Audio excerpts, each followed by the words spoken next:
Plus d'1 millier de malades sous respirateur artificiel. Les hôpitaux italiens sont submergés par un flux ininterrompu de patients en urgence vitale. Mais il manque de lits, de matériel, de médicaments et même de personnel.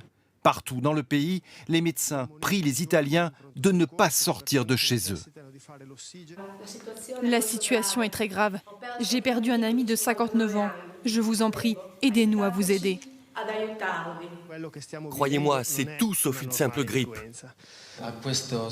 C'est très dur pour nous les médecins. En restant à la maison, vous limiterez la contagion et vous nous permettrez de secourir le plus de personnes possible.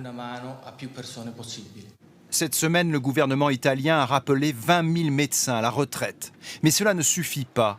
À la une de la presse, cette photo d'une infirmière épuisée, effondrée sur son poste de travail. Elle est devenue le symbole d'un système sanitaire en déroute.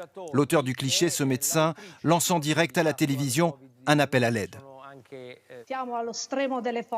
Nous sommes au maximum de nos capacités physiques et mentales. Aidez-nous. Les hôpitaux sont arrivés à saturation. Nous ne pouvons plus répondre à cette urgence. Et si dans les hôpitaux italiens l'inquiétude est si forte, c'est aussi parce qu'ils voient maintenant arriver des malades âgés seulement de 40 à 45 ans.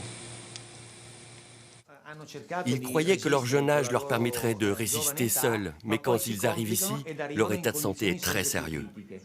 L'Italie appelle à l'aide, mais son salut ne viendra pas de l'Europe.